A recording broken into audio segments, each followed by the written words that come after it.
अधूरी ख्वाहिश पार्ट 1 मैंने कहा चले ठीक है। आज उसकी बारी है कि बरसों से मेरी अब मैं अपने कमरे में मैं ये सोच रहा था कि रात को अबू उम्मी से वसूली किस तरह करते हैं उनको देखो। अब मैं यही तरीक़ा सोच रहा था कि किस तरह उनको देखो अबू कैसे वसूल करते हैं।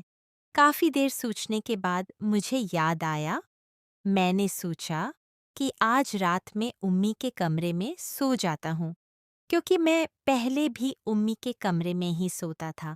कभी-कभी पढ़ाई की वजह से मैं कमरे में आता था। मैं नीचे आया तो मेरा अबू आया हुआ था। मैंने अबू को सलाम किया और मैं उसके साथ बैठ गया और अबू मुझे कहने लगा, शाज़ीन तुम मम्मी के साथ पंजाब जा रहे हो और 10 दिन में वापस आ जाना। वहाँ पे आवारा गर्दी मत करना अपने कज़नों के साथ। मैंने कहा ठीक है।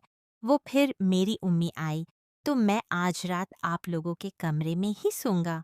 मेरी उम्मी ने कहा अच्छा ठीक है, कोई बात नहीं। फिर मुझे याद आया, मेरा मोबाइल तो मेरे कमरे में आया था। मैं गया अपना मोबाइल उठाया, मैं बाहर आया तो खाने की टेबल में मेरा अबू नहीं बैठा हुआ था, वो अपने कमरे में जा चुका था।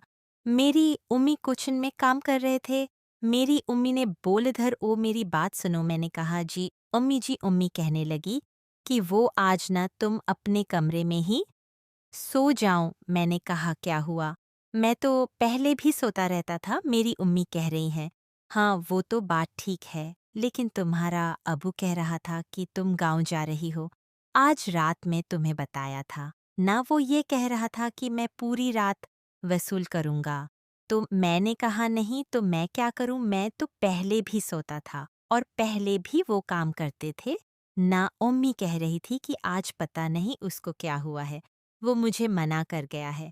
वो कह रहा है कि शाहज़ेन को बोलो वो अपने कमरे में ही। सो फिर मैं ज़िद करने लगा। मैंने कहा नहीं नहीं, मुझे अलग कमरे में नींद नहीं आती, मुझे डर लगता है। मैं आप लोगों के साथ ही उस कमरे में, मेरी और उसकी शादी है एक रात की।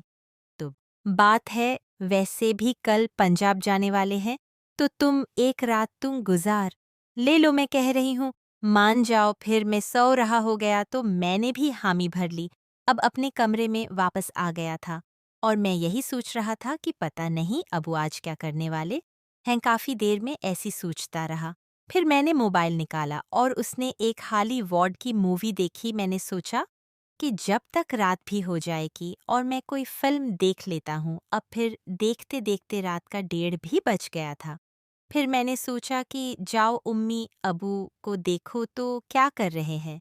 मैं जब बाहर आया टीवी लंच पहले तो मैंने फिर से पानी की बोतल निकाल के पी के मैंने कहा कि ऐसा ना हो कि कहीं अभी तक जाग रहे हैं और मुझ पर शक न करे कि मैं क्यों जाग रहा हूँ। जब मैंने इधर इधर देखा मुझे कोई नज़र नहीं आया हूँ। मेरे अबू का कमरा लॉक था। मेरे अबू के कमरे के साथ खिड़की भी नहीं थे जो अक्सर खुली रहती थी। मैंने देखा तो आज वो खिड़की भी बंद पड़ी हुई थी। मैंने खिड़की को हाथ लगाए तो खिड़की भी अंदर से लोग थे और कमरे का दर्द समंदर से मिला था। जब मैंने खिड़की से कान लगा दो मुझे अंदर कमरे से आवाज़ें आ रही थीं। मेरे अबू मेरी गाड़ी चला रहा था।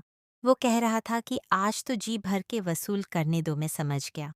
मैं जिस लम्हे का इंतज़ार कर रहा था, जो मैं खेल देखना चाहता था, वो खेल अंदर शुरू हो चुका था। मैंने अब इधर देखा कि कहीं से कोई सराग जोड़ूं और अंदर का मंजर देख सकूं। काफ़ी देर देखने के बाद मुझे कोई सराग नहीं मिला।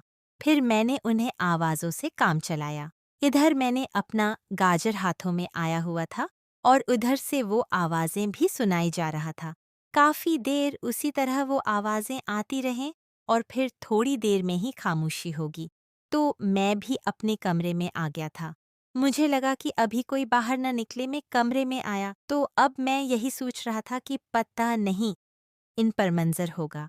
यही सोचकर दिमाग और भी खराब हो रहा था। फिर रात के 3 बजे मेरी आंख लग गई। सुबह भी उम्मी मुझे उठाने आई। मुझे कहने लगे शाह उठ जाओ, तुम्हारा अब वापस चला गया है। मैंने कहा आज तो हम लोग पंजाब जाने वाले हैं तो अबू क्यों चले गए? हमें ट्रेन स्टेशन सोने कौन जाएगा? मेरी उम्मी कहने लगी तुम्हारा अबू कह के गया है कि वो दोपहर को वापस आ जाएगा। मैंने कहा मैं रात को अबूरी वसूल कर रही थी। मेरी अम्मी कह रही हैं हाँ, वो तो पहले इतना अच्छा खेल नहीं खेलते थे। उन्हें रात को उन्होंने बहुत अच्छी परफॉर्मेंस दिखाई है। शायद काफ़ी दिन हो गए थे उन्होंने मैच नहीं खेला था, इसलिए वो काफ़ी अच्छी लगी। मैंने कहा मैं फिर एक काम करो, हम भी खेल लेते हैं। मेरी उम्मी की लगी नहीं शाज़ ही, यहाँ पे नहीं हम, वैसे भी तो पंजाब जा रहे हैं, वहाँ पे कौन होगा रोकने वाला। मैंने कहा चलो ये भी चीज़ है कि लगे जल्दी से नाश्ता कर लो, फिर जब वो उसे मेरे कपड़े ले आओ, मैंने तोड़े उसको दिए हुए हैं। वो असल में हमारे मोहल्ले का हैदरजी था। मैंने कहा ठीक है, मैंने नाश्ता किया और फिर मैं पैदल है दर्जी की दुकान पर निकल गया। मैंने जाके उस दर्जी को अपनी उम्मी का नाम बताया, तो वो दर्जी मुझे कहने लगा कि तुम उसकी बेटी हूँ। मैंने उसको कहा कि हाँ क्यों। वो कहने लगा कि तुम अपनी उम्मा को भेजो, मुझे कुछ और भी काम है। और मुझे वो कपड़ों का गम भी भूल गया है कि वो कौन से कपड़े हैं। तुम्हारी उम्मी आएगी तो वो खुद ही अपने कपड़े देख के बता दे। मैंने उम्मी को सारी बात बताई। मेरी उम्मी कह रही है मुझे पहले ही पता था, वो कम बख्त इंसान तो मैं कपड़े नहीं देखा। मैंने कहा क्यों, क्या हुआ, क्यों नहीं कपड़े। मेरी उम्मी कहाँ लगी असल में वो दर्जी नी तक ठीक नहीं है। मैं जब पिछली दफ़ा गई थी ना, वो अजीब तरीके से नाप लेने लगा। मैं समझ गई कि ये किस तरह का आदमी है, इसलिए मैंने तुम्हें भेजा था। असल में कसूर इस दर्जी का भी नहीं था। मेरी उम्मी वाकई बहुत खूबसूरत थे, उनका रंग भी बहुत बड़ा था और इधर भी कमाल का बना हुआ था। मैंने कहा मैं ये बात थी तो आपने मुझे पहले क्यों नहीं बताया। फिर मेरी अम्मी की अच्छा तुम घर बैठे मैं जाकर कपड़े लेने। मैंने कहा नहीं नहीं है, मैं आप अकेले ना जाए, मैं भी आपके साथ चलता हूँ, ऐसा ना हो कि वो फिर कोई हरकत ना करे। मेरी अम्मी ने कहा कि ठीक है। फिर मेरी अम्मी ने अबाया पहना और हम दोनों दर्जी की दुकान पे चले गए। उस दिन जब मुझे देखा तो चौंक गया। फिर उसने चुपचाप उठाकर दे दिए। थोड़ी देर मुझे पहले बोलने क्यों, कपड़े नहीं मिल रहा है। मैं समझ गया कि वो क्या चाहता था। फिर हम लोग घर आए, हम लोग पिकिंग कर रहे थे। कितने मेरे अबू की हाल है, ठीक है कि आप लोगों ने अभी तक जारी नहीं कि मैंने 2 टिकट बुक करा ली है तुम लोगों के लिए। मेरी उम्मी को कहने लगे कि जल्दी से पैकिंग कर लो, शाम 6 बजे के करीब है और चलना है। मैंने तुम लोगों को हमारा भी तो करना है। मेरी उम्मी कहने लगी हाँ मैंने पैकिंग कर ली है, बस तुम्हारे लिए खाना बनाना है। मुझे कहा शहजादा जाओ, ये कुछ गोश्त और सब्जियां लिया, 1-2 सालों में तुम्हारे अबू के लिए बना देती हूँ और फ्रिज में रख दूंगी ताकि हम 10 दिन नहीं आए तो उनको परेशानी ना हो, ठीक है। फिर मैं बाजार गया, जो भी ज़रूरी सामान बताया था वो मैं लेके आ गया। अब तो फिर कितनी भी पहुंच चुके थे। फिर मैंने अपने कज़न को फ़ोन किया जो पंजाब नहीं रहता था। मैंने तो पहले उसे दूसरा की, वो मेरे मामू का बेटा था।